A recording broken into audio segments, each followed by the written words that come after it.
Hello, gamers! Welcome back to the Warframe Iron Man. My name is Skeletormandee, and last time we beat the Exploiter Orb and got Hildren, as well as a bunch of Fortuna resources. This week, we're gonna keep it brief. I'm gonna be out of town this weekend, so I don't have a lot of time to play and edit this video. So, what I have in plan for this week, twofold. Well, I guess threefold, because we have to show off Khora too. So, we'll show off Khora. Then, we have the Ghoul Purge. Ooh. This is an event that we started a while back to get hunter munitions, but we never actually finished it. So we're going to go ahead and finish it out today. And then once we do that, we're going to grind up Warframes from the star chart. We're going to go around and do some easy assassinates because there are a lot that we never finished. And we're going to go ahead and clear that now. It's for a greater purpose, which you'll see at the end. But for now, let's go ahead and show off Khora. Welcome to the simulacrum where we're on Khora and we gotta show off. Ooh, look at that pose. Anyway, we gotta show off Khora. We farmed her up and I had her sitting in our foundry for a little bit. You know, it's kind of rude. But if you take a look at the bottom of our loadout wheel, you'll notice there are 3 things that we have to mod on top of Khora herself. I'm gonna be yapping, that's what that means. But we're gonna try to be quick. I don't want to be here too long. Anyway, first thing is our passive. We have another cat. Rupert Fortnite's currently away for the showcase of this, but we can have 2 active companions at a time because Khora comes pre-equipped with a kitty cat, Venari over there. Venari fights by your side, just like any other companion. The actual passive bonus of this, though, is that you get a 15% speed boost while Venari is active, and if killed, she reappears after 45 seconds. Anyway, let's spawn in enemies. Her 1, Whip. Very self-explanatory. You whip, and it has a combo because it's an exalted weapon. You know, the more you whip, higher that damage will be. Now, of course, we are using everything unmodded. I have Rolling Guard on and Flow, as per usual for these showcases, so it ain't doing dick, and Venari's going crazy. But, trust me, this is her kit. Whip it, and whip it good. Her 2, Ensnare. Cast it on an enemy, and it's going to group up all the enemies. And if we hit him with our whip, it'll do it again, I believe, or extend the duration. Anyway, pretty good. Considering that her whip is her main source of damage, being able to group all the enemies into one spot, so we can easily hit all of them with one whip cast. Yeah. Khora's 3 is commanding Venari. Put her on attack mode, and give her a command to go beat the shit out of one enemy in particular. And she'll go ham. Then we can recast it, make her prioritize different targets, but it does drain all of our energy, so pretty buns. But that's not all. We can also have her on Protect. I don't actually know what this one does. It didn't really say much in the tooltip. I believe it just prioritizes protecting us, but we could also just put her on Heal mode, which will do exactly what you think it does. Heal us. Okay. Yep. Just gives us nice health recovery. But you know what else is sweet about that ability? Apparently, if the tooltip is correct, you can heal defense objectives with it. I didn't know that. I thought this was just the ability you helmet over every time. Also, if you helmet over the 3, you still get Venari as a companion. You just can't order her around. And finally, Khora's 4, Strangle Dome. Put that shit up. It kind of sucks in all the enemies. We can use our 2 on it. Pull everyone in. And if we whip the Strangle Dome, it's going to hit all of the enemies that are crowd controlled by it. Yay! So, I mean, that's pretty much Khora in a nutshell. She has a lot of intricacies to her, I'm sure, but I kind of don't care right now. A bit rude, I know, but trust me, I'm here for one thing on Khora, and that's goddamn Whip Claw, baby.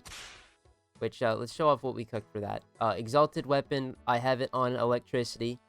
Pretending like I have melee influence. Just a standard melee thing. You really want to prioritize crits, though, because they're going to do the most damage. If you're at where we're at. If you have melee influence, that shit goes to the moon. Venari, the Venari claws. Bruh. I didn't mod them, but wowee, who would have thought? The only mods I have for my companion. Venari, generic cat damage build. We have Enhanced Vitality and Synth Fiber for tankiness. Although, what am I doing? Where is my pack leader? Alright, this is my Venari build. what I have going for this is synth deconstruct because health orb equal energy. And synth fiber as well because she has a lot of health. This also is just upping the passive effect of the synth mods, which is making our weapons reload themselves. I don't know if we're going to use our weapons, but we'll see. And then Momentous and Contagious Bond. I just leveled these on this account. Momentous Bond, killing an Xmas unit grants 120% bonus of random elemental damage to your companion for 30 seconds and reduces companion recovery timer. And then Contagious Bond is when your companion kills an enemy afflicted with a status ailment. 50% of the status effect spreads to other enemies within 9 meters. So she's just going to be spreading a lot of status when she attacks stuff, which is good. Status is always good. Moving on to Khora herself. This is what I cooked up. Now, I said I wasn't going to be using a Oricon reactor, but that's just because I'm not sure if I was keeping Khora or not. If I do, maybe it would be worth investing. Khora is very strong. But for now, this is what we got. We got a little bit of range and a little bit of strength. This is just because with more range, this means our whip claw can go out a bit further, I believe, because the actual melee range stat on the weapon itself is what affects, like, the AoE, I think. I don't actually know. But it definitely does affect her Strangle Dome and Ensnare, so a little bit of range is good. It's also we're using Augur because the Augur set bonus is ridiculous, especially on a character where we're going to be spamming one ability over and over again. A little bit of strength just to make our whips hit harder. We have Rolling Guard for survivability, although I don't know if we'll need it or not, as I'll show off in a second. And Accumulating Whip Claw. This is an augment. This is very good. Hitting 3 enemies grants 35% stacking damage bonus to subsequent whip claws, and the bonus decays after 10 seconds. The more damage we can get on our whip claws, the better. So, the whole idea with this is to just whip it and whip it good. We're on Naramon when we're playing Khora, because that's going to make the combo duration for our whip claw last a lot longer. Anyway, enough chatter. What do you think we're going to do to show off Khora? Do you think we're going to do what I'm planning on accomplishing in this video? Or do you think we're going to go and do a Railjack mission defense for 6 waves in order to get the Ash systems? That's right, gamers. We're right back.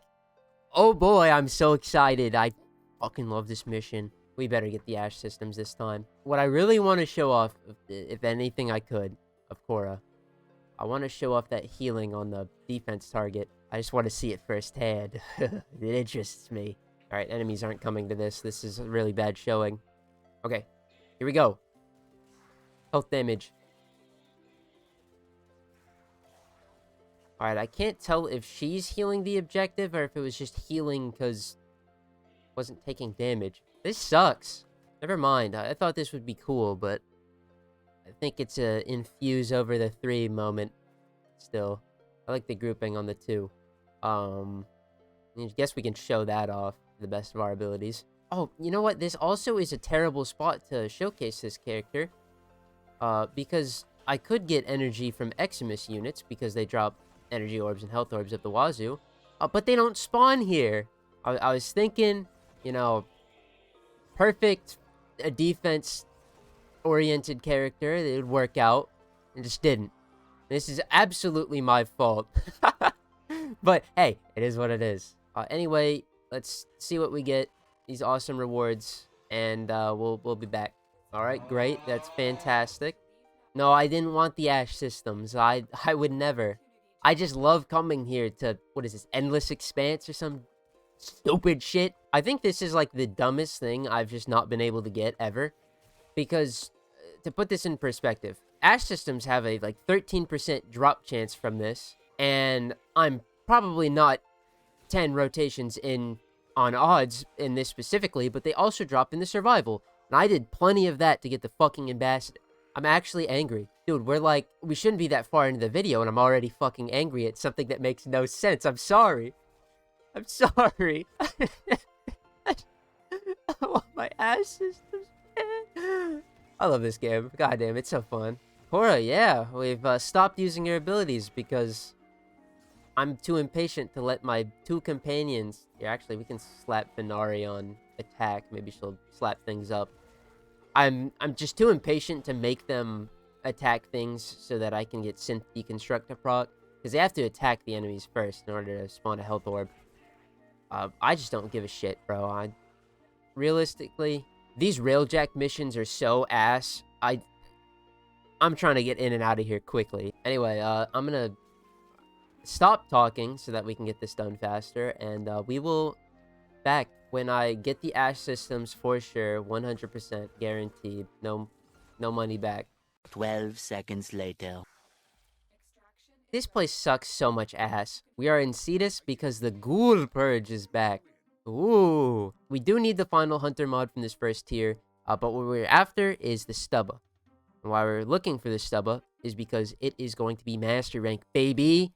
And that's kind of the whole reason we're going to farm up a bunch of Warframes anyway. I figure we might as well get these done while we're here.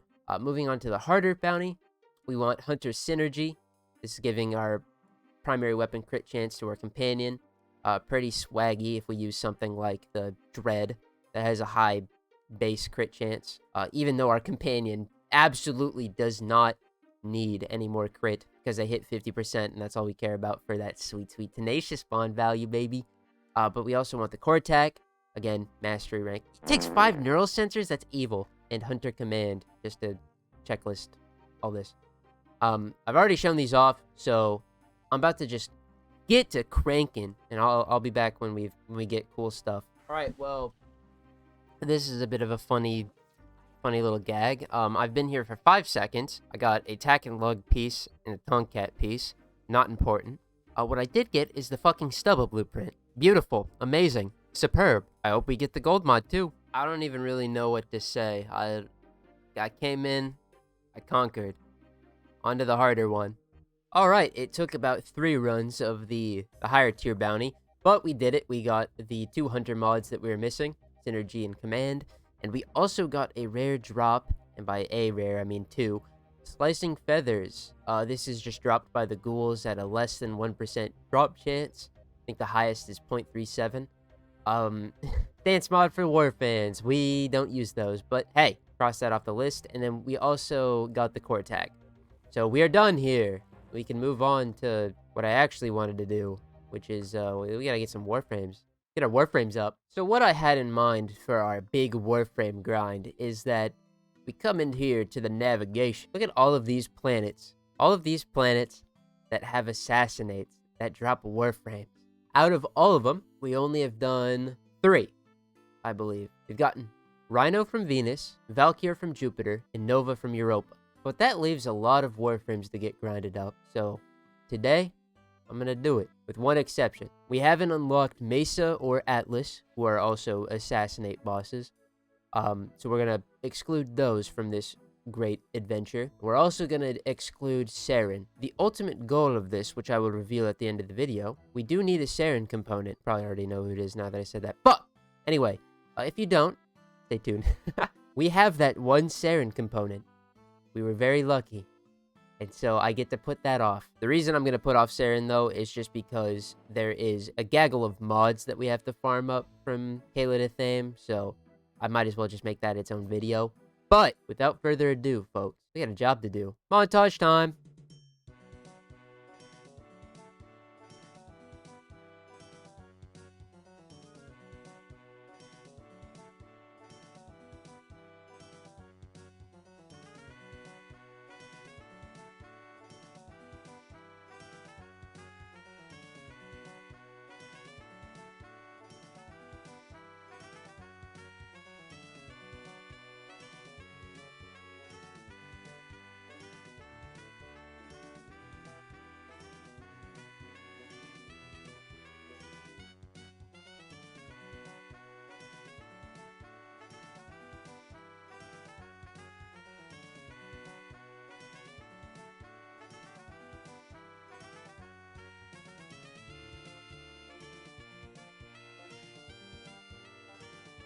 Now, we weren't just doing this because I wanted a fuck ton of Warframe. We had to cross this off the list. This is backlog stuff that we needed to get done, and it's done now. We don't have to worry about it ever again.